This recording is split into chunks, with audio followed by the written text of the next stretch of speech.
રાજકોટની મહિલાઓ માટે મહાનગરપાલિકા દ્વારા એક ખૂબ જ મહત્વના સમાચાર સામે આવી રહ્યા છે.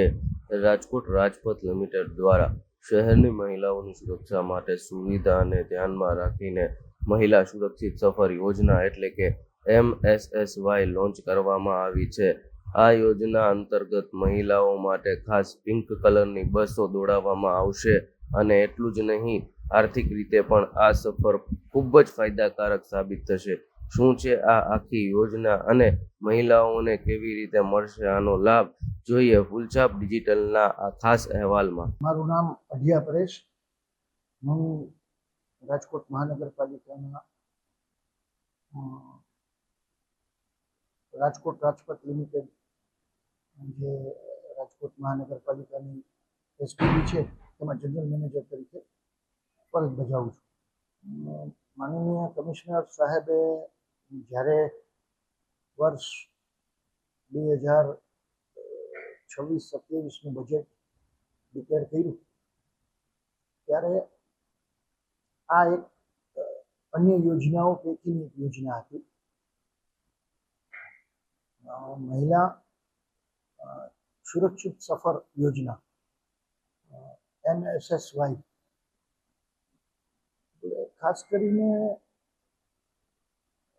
રાજકોટમાં રોજના 54,000 લોકો આ જે માસ ટ્રાન્સપોર્ટેશન છે આપણી BRTS અને RMTSની કુલ 238 બસોનો લાભ લઈ રહ્યા છે. રોજબરોજ 54,000 લોકો. એ પૈકી 15,000 થી 20,000 મહિલાઓ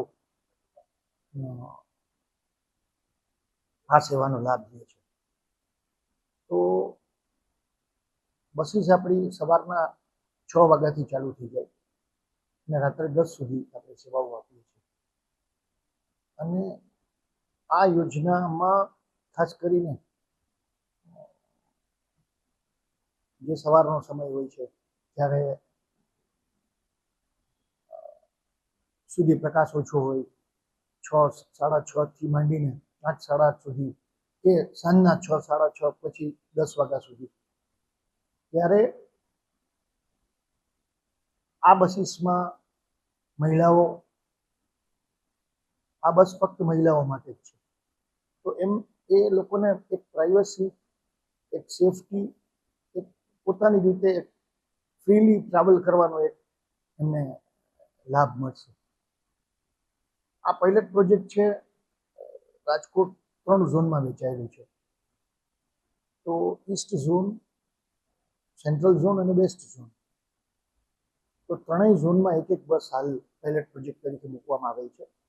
અને એક આપણું BRTS રૂટ જે છે ગોંડલ ચોકડીથી માધાપર ચોકડી, તે રૂટ પર પણ એક બસ મૂકવામાં આવી છે. કુલ 4 બસ આપણે પાયલટ પ્રોજેક્ટના રૂપમાં મૂકવામાં આવેલ છે. આ બસમાં ખાસ કરીને એક બીજી સુવિધા એ આપી છે કે કોઈ પણ મહિલા 1,000 રૂપિયામાં જો કાર્ડ કઢાવે, પિંક કાર્ડ, તો એમને આ ચારેય બસમાં અનલિમિટેડ આખા વર્ષમાં ગમે ત્યાં જવા માટે એ હકદાર બનશે અને એનો લાભ લઈ શકશે. તો અનલિમિટેડ આ યોજના છે ટ્રાવેલની, જેનો મહિલાઓને લાભ થશે.